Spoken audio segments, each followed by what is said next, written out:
तो वे अपने भजन का रहस्य बताते, बोले भैया जब तक विरह प्रेम में नहीं होगा ना तब तक प्रेम पुष्ट नहीं होता। मैं अयोध्या में रहकर के भजन करूंगा, राम जी मेरे सामने हैं, सीता जी मेरे सामने, तो मुझे विरह कैसे होगा? इसलिए मैं वृंदावन में रहता हूँ। मेरे को याद अयोध्या की आती, रहता मैं वृंदावन में। मेरा स्नान का मन होता है सरजू जी में, नहाता मैं जमुना जी में। मन होता है कि परिक्रमा करूं कामतानाथ जी की, पर करने जाता हूँ गिरिराज जी की। रहता वृंदावन में हूं। लोग मुझसे राधे श्याम बोलते हैं, मैं सीताराम बोलता हूँ। क्यों? अपने आप को जबरदस्ती विरह की अग्नि में तपाता हूं ताकि मेरा प्रेम पुष्ट हो, मेरा प्रेम श्रेष्ठ हो। और उन सियाराम बाबा के कई ऐसे भाव थे, कभी कभी राधा वल्लभ जी में, बिहारी जी में, राधा रमन जी में, वास्तव में वो जिस भाव से दर्शन करते थे उस भाव का श्रृंगार ठाकुर जी धारण कर लेते थे।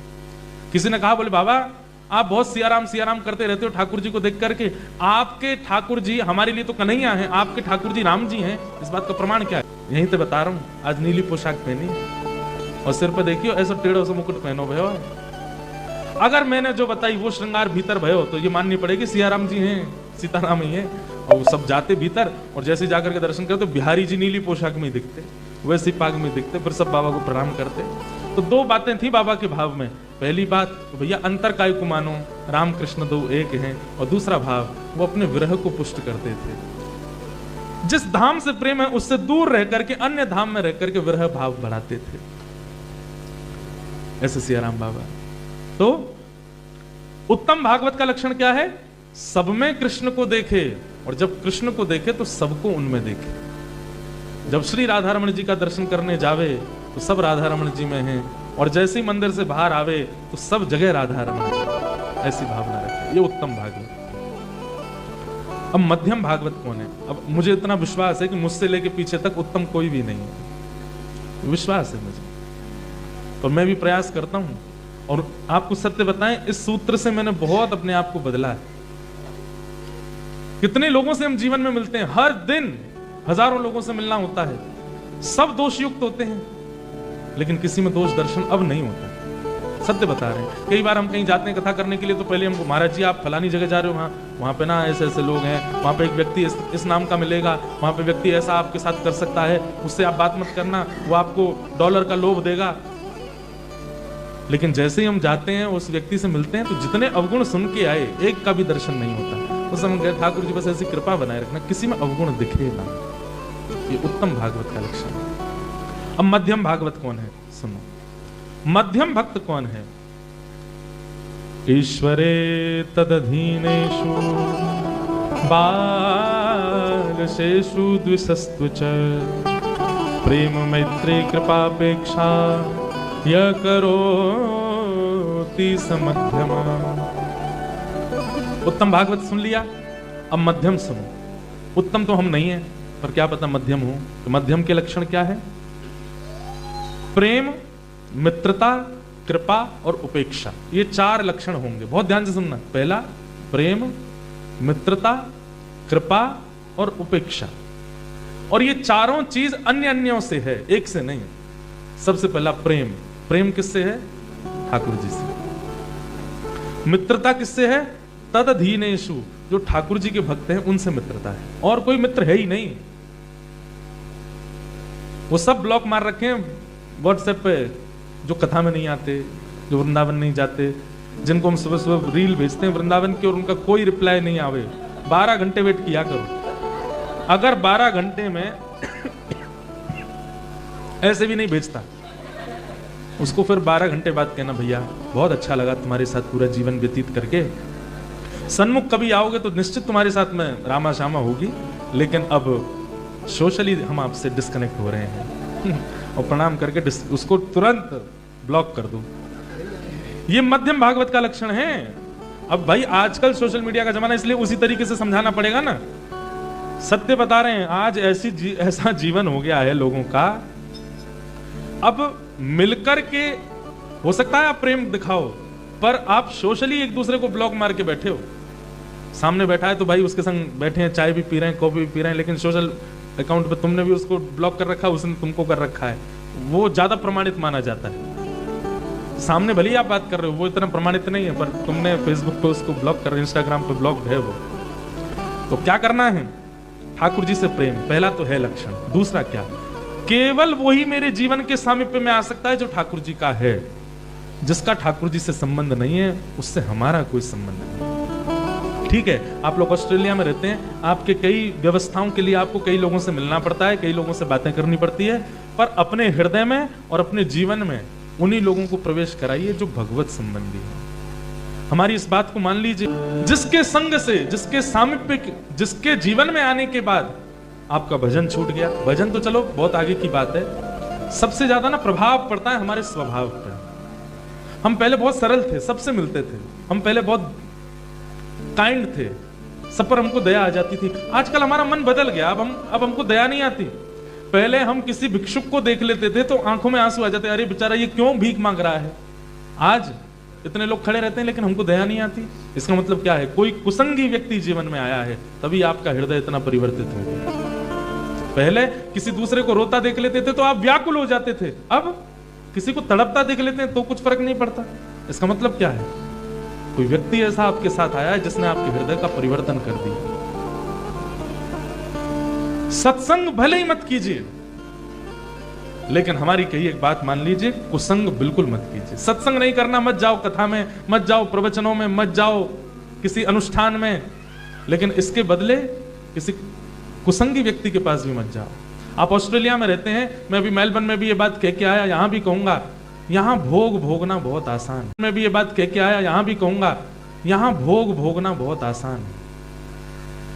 आंखों को जो भोग भोगना है यहां आप चुटकियों में भोग सकते हो, कानों को जो भोग भोगना है यहां पे भोगा जा सकता है, आपकी इंद्रियों को जो सुख देना चाहते हो आप, यहां पर वो बहुत सहज है।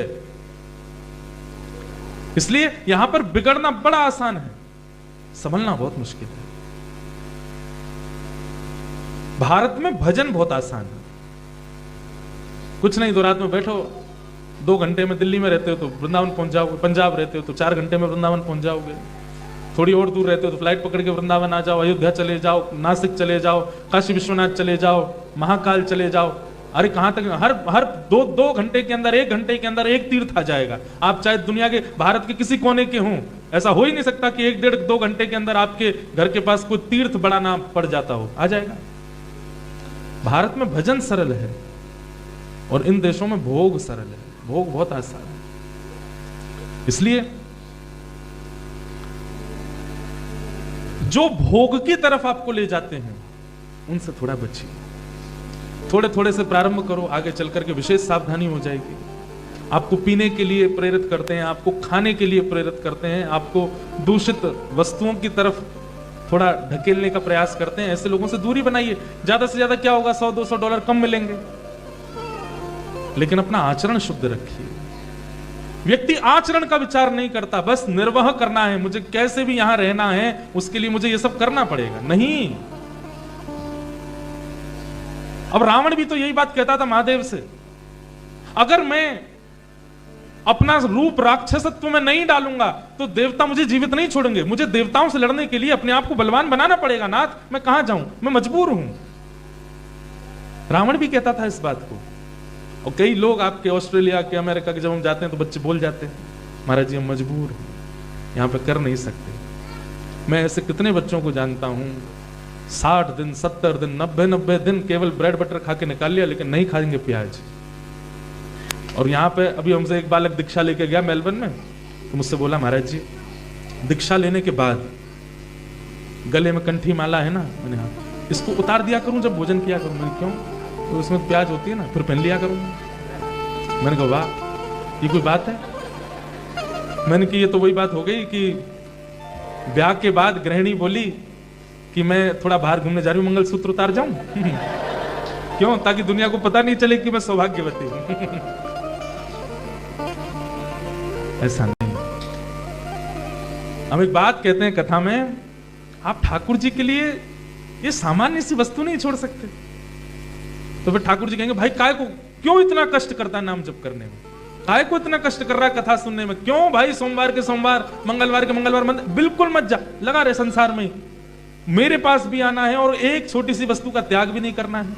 हमारी बात मानिएगा, प्याज लहसुन खाने से कोई नरक नहीं मिलता है, कोई महापाप नहीं है वो, लेकिन हां, हमारे प्रिय को जो प्रिय है वो हम करें।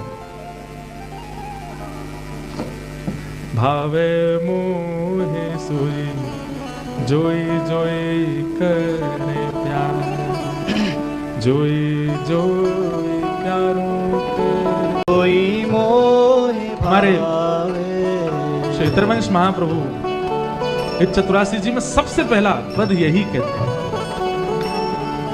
जोई जोई प्यारो करे सोई मोहे भावे, भावे मोहे सोई जोई जोई करे प्यारो। ठाकुर जी उसका त्याग करते हैं, उसको मैं कैसे स्वीकार कर सकता हूं? ठाकुर जी ने जिसको स्वीकार नहीं किया अपने भोग में, अपनी सेवा में, हम अपने केवल जीव के लिए उसको कैसे स्वीकार कर सकते हैं, कैसे अंगीकार कर सकते हैं? अनन्यता नष्ट होती है। अगर आप अनन्य भक्त नहीं हो ठाकुर जी के, केवल क्या बोलते हैं उसको, सीजनल, कभी कभी आपके प्राण है, कृष्ण आपके जीवन है, तो उनके लिए ये त्याग तो आपको करना पड़ेगा। अरे एक बात याद रखिएगा, विवाह के बाद अगर पत्नी पति के लिए त्याग ना करे और पति पत्नी के लिए त्याग ना करे अपने कंफर्ट्स का, अपनी इच्छाओं का, अपने व्यवहार का, वो ब्याह टिक नहीं पाएगा। या फिर उसमें ब्याह टिकेगा, लेकिन कैसे टिकेगा? फिर वो मजबूरी में टिकेगा, या तो एक कोई सेक्रीफाइस कर रहा होगा उसमें, और वो विवाह अच्छा नहीं होता। पति ने कह दिया मैं तो ऐसा ही हूं, स्वीकार करो, मैं नहीं बदलूंगा अपने आप को तुम्हारे लिए। पत्नी कहते मैं तो ऐसी ही हूं, अब नहीं बदलूंगे। तो फिर वहां पर निभाना पड़ता है। बोले भाई अब क्या करें, अब जीवन है, ठीक है जितना दिन है काटो। प्रेम थोड़े है। ठीक वैसे ही जब आप कह देते हैं नाथ तिलक तो पहनेंगे, कथा तो सुनेंगे, पर ये नहीं छोड़ेंगे, खाना पीना तो हमारा चलेगा। ठाकुर जी कहते हैं निभाऊंगा भैया, और क्या करूं, मेरे पास और कोई चारा नहीं है। तो जिस प्रकार एक दुखित पत्नी निभाती है पति के साथ, ये कि जब तक मेरे प्राण हैं रह लूं मैं, माता पिता की नाक का सवाल है। ठीक वैसे भी ठाकुर जी भी वही विचारधारा आपके लिए रखते हैं। मध्यम भक्त के लक्षण क्या हैं? ठाकुर जी से प्रेम करता है और ठाकुर जी के जो हैं उन्हीं से मित्रता करता है, उन्हीं को अपने जीवन में स्थान देता है, अन्य किसी को नहीं देता। ठीक है, काम बनाने के लिए 2-4 दिन की वार्ता भले ही कर ले, पर अपने अंतस्थ में स्थान उसी को देगा जो ठाकुर जी का है, जो ठाकुर जी से संबंध मानता है। तो प्रेम, मैत्री, 4 बातें हमने बताई कि प्रेम, मैत्री, कृपा और उपेक्षा। तो प्रेम ठाकुर जी से। जय हो बात गोपाल जी हो रहे हैं। मैया ने घुमा लाओ बाहर, घुमा लाओ थोड़ा सा। हाँ, माता जी सोच रही यहीं चुप है जा, जाड़ो पड़ रो बाहर। क्या बता रहा था मैं? प्रेम, मैत्री, अब आती है तीसरी बात, कृपा। तो बोले कृपा किस पर करें? जैसे माइक फीको पड़ गया आपका।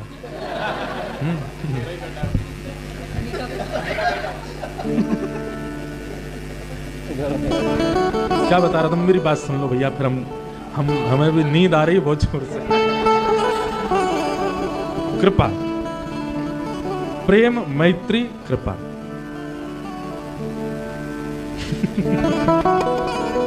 कृपा, तो कृपा किस पर करता है?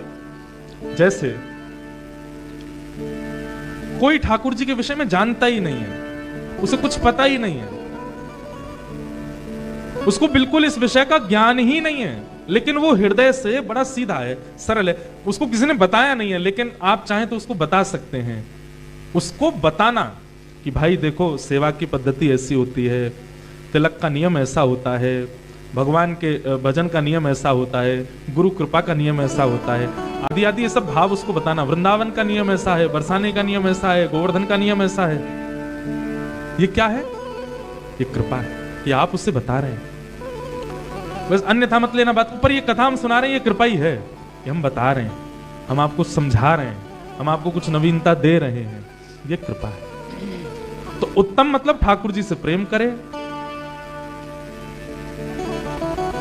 उनके दासों से मित्रता करे, और जो ठाकुर जी के विषय में नहीं जानते हैं उन पर कृपा करे। अब इसमें एक बात बहुत ध्यान से समझने की है, किसको ठाकुर जी के विषय में बताना है ये भी बहुत सोच समझ करके। हर किसी को ठाकुर जी के विषय में जानकारी नहीं देनी है। अपने भाव, अपनी सेवा, अपने प्रेम सबके सामने उजागर नहीं करने। 10 नामा अपराधों में एक अपराध है क्या, कि जो योग्य नहीं है उस अयोग्य के सामने ठाकुर जी की चर्चा करना। आपको एक बात बोलें, कई बार ऐसा होता है कि कथा करने से हमारे भाव ही शून्य हो जाते हैं, और विशेष रूप से विदेश में जब कथा होती है। क्यों? क्योंकि ठीक है आप इतनी संख्या में बैठे, लेकिन कोई एक ऐसा आ गया जो केवल जबरदस्ती आया था, निमंत्रण आया, चलो वो आते हैं।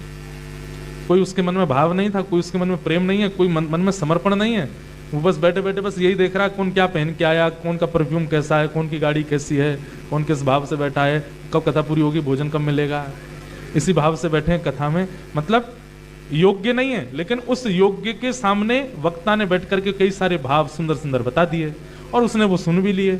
तो अयोग्य के सामने भगवत वार्ता करना कई बार चित्त में प्रेम को घटा देता है। कई बार हम अनुभव करते हैं, हमने अपने गुरुजनों से पूछा कि गुरुदेव भगवान इसका क्या करें, हमारा लाल जी की सेवा है। तो कई बार लाल जी की सेवा में मन में भाव घट जाता है, उसके पीछे कारण मुझे पता है कि किसी अयोग्य के सामने भगवत वार्ता हो गई है, इसीलिए ये हो रहा है। तो ऐसे में क्या किया जाए? तो फिर हमारे गुरुदेव भगवान की आज्ञा ऐसी हुई कि आप ये विचार करके कथा कहा ही मत करो कि मैं इन सबको सुना रहा हूँ, इन सबको सुना रहा हूँ। ये विचार करोगे तो उसमें अयोग्य भी आएगा और उसको कथा सुनाने का जो होता है प्रभाव वो आप पे होगा। आप तो ये विचार किया करो कि मेरे चित्त में श्री ठाकुर जी विराजमान हैं, वही कथा सुन रहे हैं, और मेरे चित्त के ही ठाकुर जी सामने बैठ करके अलग अलग रूपों में बैठ करके कथा श्रवण कर रहे हैं। कहीं नीले कपड़े पहन के बैठे हैं, कहीं जैकेट पहन के बैठे हैं, कहीं बाल सफेद करके बैठे हैं, कहीं देखो चिल्ला के बैठे हैं, कहीं सो गए हैं, कहीं, ये सब ठाकुर जी ही बैठे हैं। इस भाव से अगर आप सुनोगे, सब में ठाकुर जी का भाव रख के उसको भगवत भाव बताना, इसको कृपा कहते हैं। तो मध्यम भागवत के 4 लक्षणों में प्रेम, मित्रता, कृपा और उपेक्षा। चौथा लक्षण आता है उपेक्षा। उपेक्षा मतलब त्याग।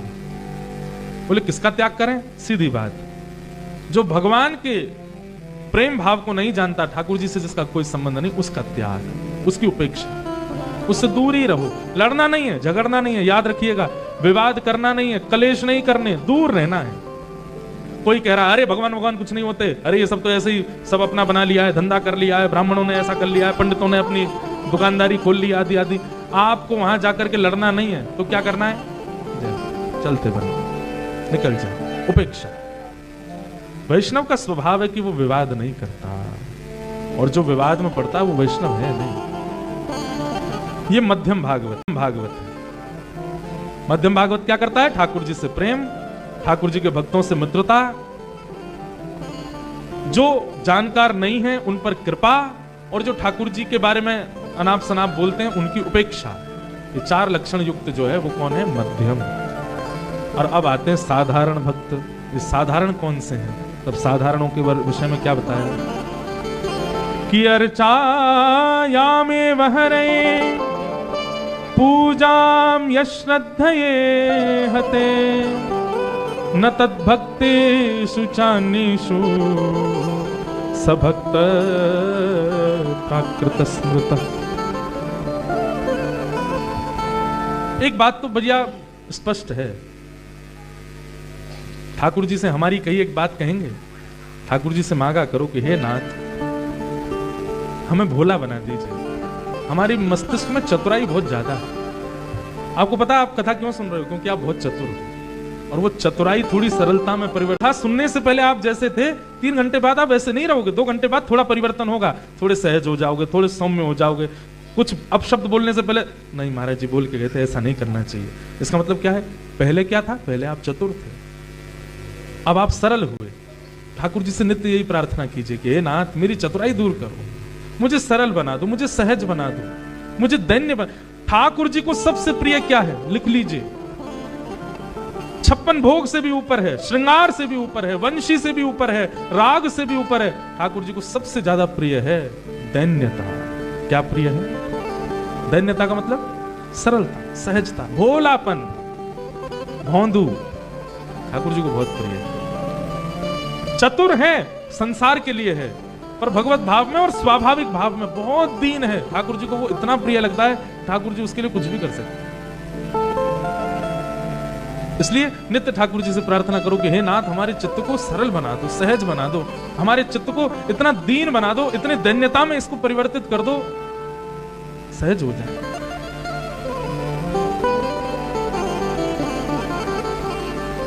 हमारे ब्रज में एक ग्वारिया था। ग्वारिया जानते हैं? जो गैया चराता है, ग्वारिया था। नित्य गैया चराने जाता था। बड़ा सरल था, सहज था, स्वभाव उसका बड़ा मधुर था, किसी भी प्रकार की चतुराईता से वो युक्त नहीं था। सब लोग उसको प्रेम से भोंदू बोलते थे। क्या बोलते थे? भोंदू। नाम तो उसका जो भी रहा हो, पर वो भोंदू बोलते थे सब। वो बड़ी प्रिय कथा है मेरी, मैं सुनाता हूँ। कई लोगों ने सुनी भी होगी, पर जिनने नहीं सुनी वो सुनो। किन किन ने सुनी है पहले बताना। ले 1 2 3 4 5 6 7 8। चलो बाकियों ने नहीं सुनी, सुनाते। ये सुनाने दें तो। ये भी तो कौन है? ये भी तो भोंदू है, बोले ही हैं।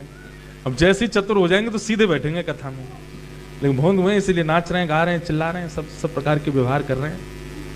तो गैया चराने जाता था। इतना सीधा था कि उसको कोई बोल देता था, अरे भोंदू देख, तेरी गैया तो वाक्य थनन में से अपने आप दूध निकल रहा है, तो वो विश्वास मान लेता था, निकल ही रहा होगा। बुद्धि का प्रयोग नहीं करता था कि ऐसा कैसे हो सकता है। और ऐसे ही ठाकुर जी को ज्यादा प्रिय है।